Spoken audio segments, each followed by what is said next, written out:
General, is the theocracy in Iran an enemy of the American people and all people who refuse to adopt the theocracy's radical version of Islam? Senator, I'm not a scholar in that regard, but I would say that Iran presents a clear and present danger to all those who do not bend. Well, do you think they're our friend? They are not our friend. And how long have they not been our friend and the world's friend? For many decades, sir. How many innocent people has the theocracy in Iran killed because they refuse to adopt the theocracy's radical version of Islam? I don't have a number, but it's in the thousands. Tens of thousands, right? I would think so, yes, sir. Hundreds of thousands, right?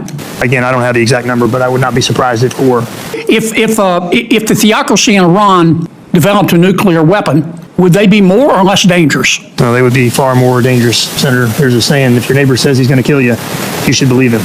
Hey Patriot, welcome back to the Patriotic Report. Today, we're breaking down a hearing that cut through the noise like few others.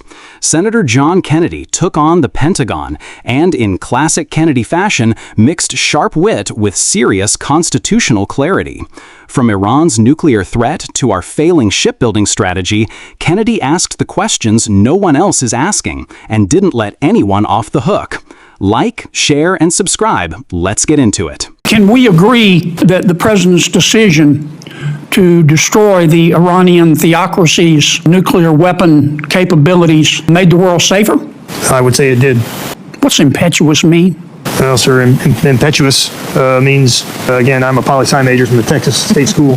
Impetuous means... without thought, without care. Yes, sir. You're not a politician, are you? No, sir, I am not. Okay. One of my friends on the committee said that America's decision to destroy the Iranian theocracy's ability to make a nuclear bomb was impetuous. Do you think that's an accurate description? In light of the theocracy's years of hatred and bloodshed? Well, Senator, I would say it is a good thing that Iran does not have a nuclear weapon. We do. I don't understand why we can't agree on that. I don't. Let me talk about shipbuilding in a few minutes I have. Mr. Secretary, for the last 2 decades, well, let me ask the Admiral. He's not a politician either. Admiral, in the last 2 decades, we've doubled the amount of money we have given the Navy to build ships. We've actually had fewer ships today because we've retired more than we've built. Tell me why in 30 seconds. Well, the simple answer, sir, is we were building 4 or 5 DDGs a year in the mid-90s, and we're building 2 a year now. So why? That's the We've simple given you math. more money. They cost more money, sir. How much money do you need to catch up to China? I'll have to get back to you on the specific answer. I think I'd be satisfied in the meantime to just build at the rate we're supposed to and not be behind. Mm-hmm. How far behind are we? We're behind in every ship class to different rates, but at least years. We can't catch up without our private sector shipyards, can we? We cannot. Both Tier 1 and Tier 2 shipyards, right? Yes, sir. We've got to do better, Adam. It's unacceptable. In the last few seconds I have, I want to make a comment about the money and the way we're going to get it to you. Nothing would please me more.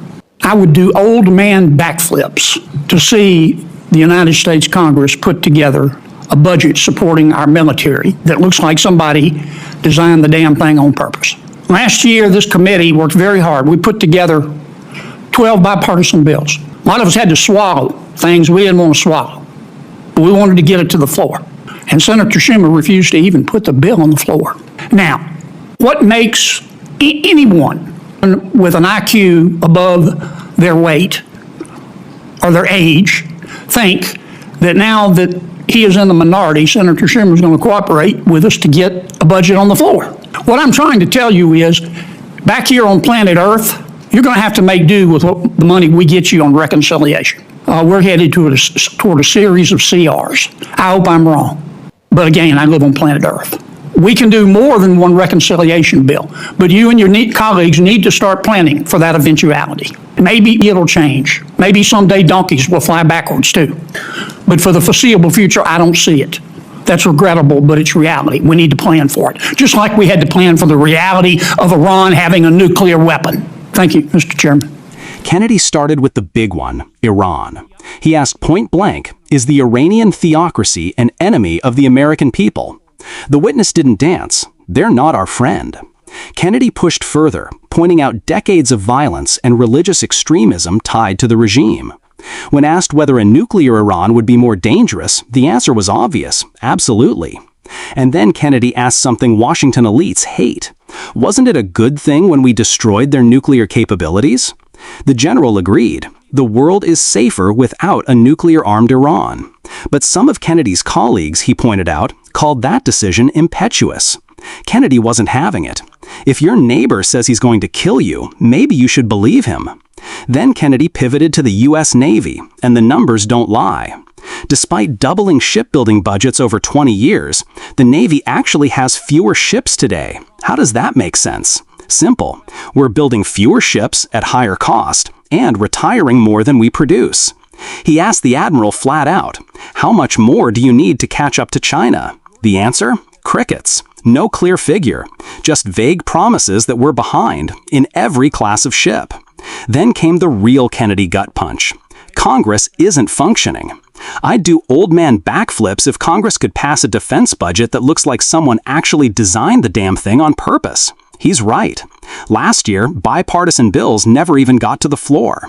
Now, with new political dynamics in play, Kennedy made clear, don't expect miracles. Expect CRs. Expect reconciliation. Expect to work with less. And with that signature Louisiana bite, he ended with this. Maybe someday donkeys will fly backwards too. But for now, plan for reality. What's your take? Is Kennedy right that the Pentagon is falling behind? And that Congress isn't serious about national security?